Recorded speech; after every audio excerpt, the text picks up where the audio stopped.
राधे राधे दोस्तों, जय श्री कृष्णा। जब इंसान अपनी ज़िंदगी के आखिरी पलों की ओर बढ़ रहा होता है, यानी जब उसकी आत्मा शरीर से विदा लेने वाली होती है, उस समय उसे कौन कौन से दृश्य दिखाई देते हैं और कैसी ध्वनि सुनाई देती है, उसके मन और आत्मा पर क्या प्रभाव पड़ता है। इन सवालों के उत्तर गरुड़ पुराण में बड़ी गहराई और विस्तार से दिए गए हैं। आज हम आपको इन सभी रहस्यमयी बातों से रूबरू कराएंगे। तो चलिए, जीवन के अंतिम 1 घंटे में इंसान किन किन अनुभवों से होकर गुजरता है।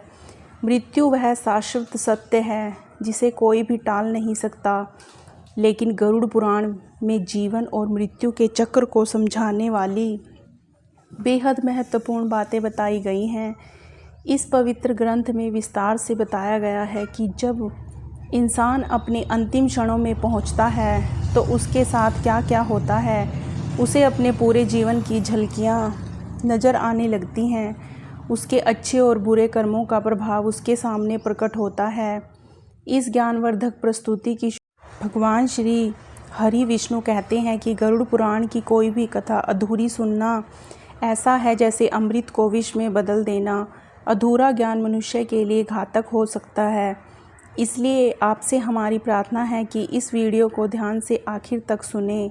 साथ में अगर आपको यह कथा प्रेरणादायक लगे तो इसे लाइक करें और कमेंट करें।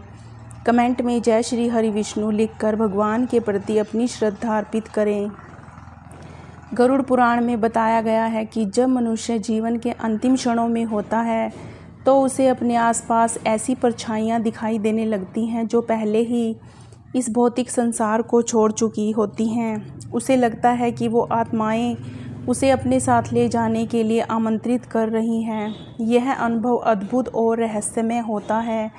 माना जाता है कि मृत्यु के समय व्यक्ति को उसके जीवन और उसके कर्मों का एहसास कराया जाता है और साथ ही उसे यह संकेत भी मिलता है ताकि वह अपनी अंतिम इच्छा अपने परिवारजनों के सामने व्यक्त कर सके।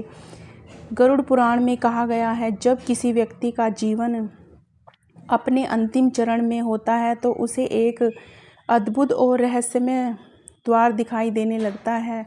यह द्वार किसी के लिए दिव्य प्रकाश की किरणें बिखेरता हुआ प्रतीत होता है तो किसी और के लिए यह जलती हुई आग की लपटों से घिरा नजर आता है।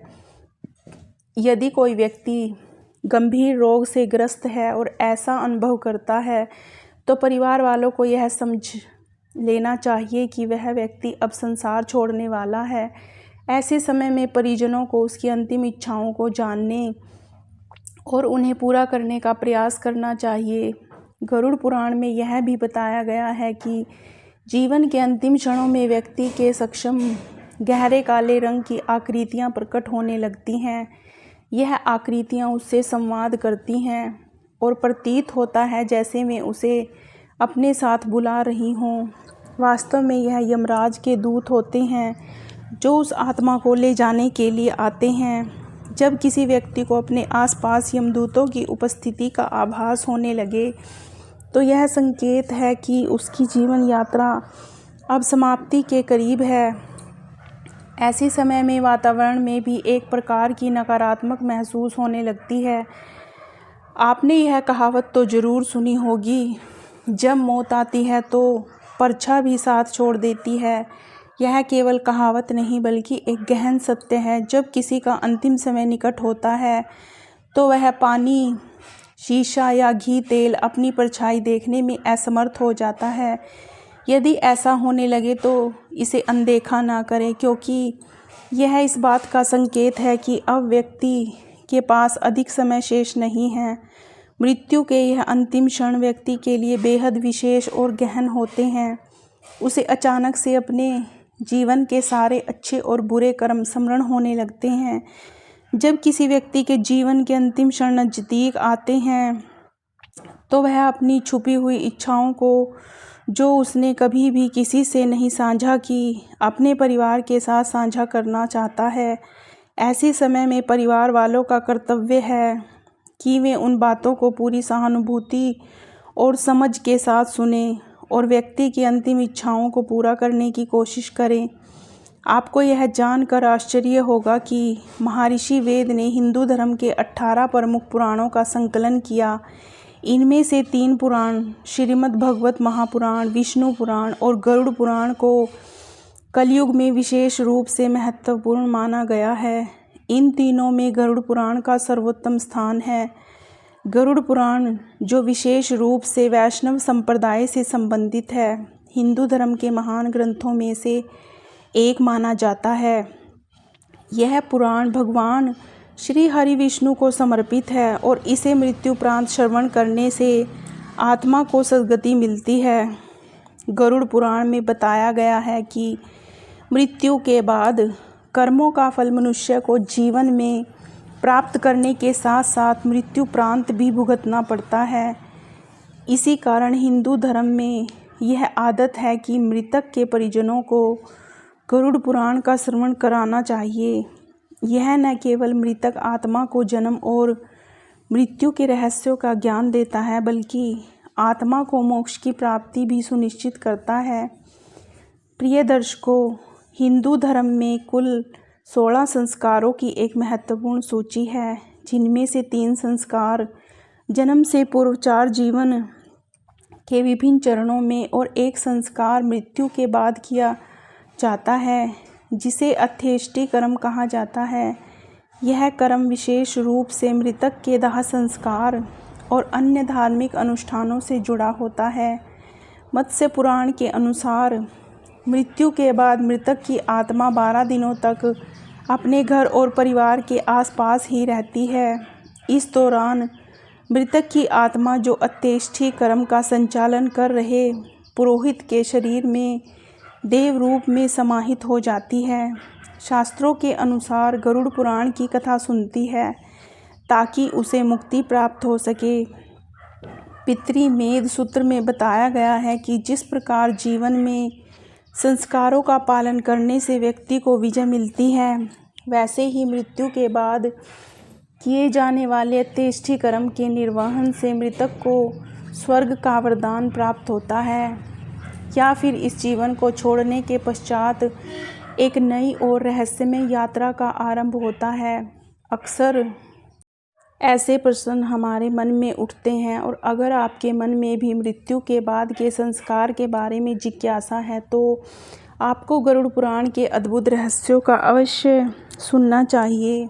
गरुड़ पुराण में मृत्यु के बाद की स्थिति और आत्मा के यात्रा के मार्ग का विस्तार से वर्णन किया गया है। अब हम आपको यह बताएंगे कि क्यों मृत्यु के बाद आत्मा पुनः पृथ्वी पर लौटती है। गरुड़ पुराण के अनुसार मृत्यु के बाद का संसार अत्यंत रहस्यमय और रहस्यों से भरा हुआ होता है। जब व्यक्ति की मृत्यु होती है तो उसकी आत्मा यमलोक की ओर यात्रा करनी पड़ती है, लेकिन यमलोक पहुंचने के बाद भी वह आत्मा 24 घंटों के लिए पृथ्वी पर लौट आती है। गरुड़ पुराण में जीवन के बाद के कुछ ऐसे गूढ़ और रहस्यमय अनुभवों का वर्णन किया गया है। इसके अनुसार जब मृत्यु का समय नज़दीक आता है तो व्यक्ति के गले में सूखापन महसूस होने लगता है और उसकी त्वचा से सारी नमी धीरे धीरे ख़त्म होने लगती है। उसे अपने शरीर का भार हल्का महसूस होने लगता है और उसकी आंखें अज्ञात शांति की खोज में बंद हो जाती हैं। मृत्यु के करीब पहुंचते ही व्यक्ति को अब तक सुनी जाने वाली आवाज़ों का आभास भी समाप्त हो जाता है। वह बोलना तो चाहता है, लेकिन जैसे उसके गले में कुछ रुक सा जाता है। इस समय यमराज उस व्यक्ति के पास आते हैं और वे सिर्फ उसी को दिखाई देते हैं। यमराज को देखकर व्यक्ति अपनी बातों को बाहर नहीं निकाल पाता, जैसे उसकी आवाज़ पूरी तरह से खामोश हो जाती है। अंततः यमराज अपने प्राणों को खींचकर उसकी आत्मा को लेकर यमलोक की ओर रवाना हो जाते हैं। जब किसी व्यक्ति की आत्मा उसके शरीर को त्याग देती है तो गरुड़ पुराण में वर्णित है कि यमराज उस आत्मा को पृथ्वीलोक पर लेकर आते हैं। मृत्यु के बाद पापी आत्मा को लगभग 2.5 मुहूर्त यानी 24 घंटे तक पृथ्वी पर रखा जाता है। इस समय के दौरान यमराज उसके सभी कर्मों का बारीकी से निरीक्षण करते हैं इन 24 घंटों में आत्मा पृथ्वी पर घूमती है और अपने कर्मों के परिणामों को प्रत्यक्ष रूप से अनुभव करती है। हिंदू धर्म के अनुसार जब कोई व्यक्ति इस संसार से विदा लेता है तो उसके परिवार जन 13 दिन तक विशेष विधि विधान और कर्मकांड करते हैं। इन अनुष्ठानों का उद्देश्य मृत व्यक्ति के लिए एक सूक्ष्म शरीर का निर्माण करना होता है। यह सूक्ष्म शरीर आत्मा के लिए एक माध्यम बनता है जिसमें वह निवास कर सके। जब यह सूक्ष्म शरीर बनकर तैयार हो जाता है तो 13वें दिन आत्मा यमलोक की ओर अपनी यात्रा प्रारंभ करती है। यात्रा के इस चरण में आत्मा को अपने अच्छे और बुरे कर्मों का प्रतिफल भोगने के लिए पैदल ही यमलोक तक पहुंचना होता है। जब मृतक व्यक्ति को सूक्ष्म शरीर मिल जाता है तो मृतक व्यक्ति की आत्मा यमराज के साथ वायु मार्ग से यात्रा नहीं करती बल्कि यमलोक तक की यात्रा पैदल ही करनी पड़ती है।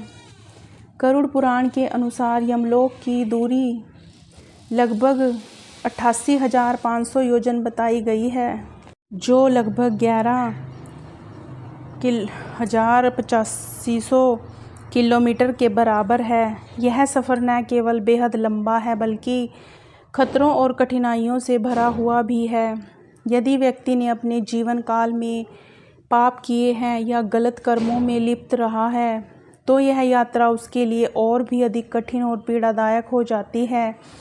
आत्मा सूक्ष्म शरीर धारण कर यमलोक पहुंचती है तो उसे वहां के 16 नगरों से होकर गुजरना पड़ता है। इन नगरों में आत्मा को उसके जीवन के कर्मों के अनुसार सजा दी जाती है। अगर किसी ने अपने जीवन में दूसरों को धोखा देकर सफलता हासिल की है तो उसे उसी के अनुरूप कष्ट भोगने पड़ते हैं। इन नगरों में न्याय केवल कर्मों के आधार पर होता है।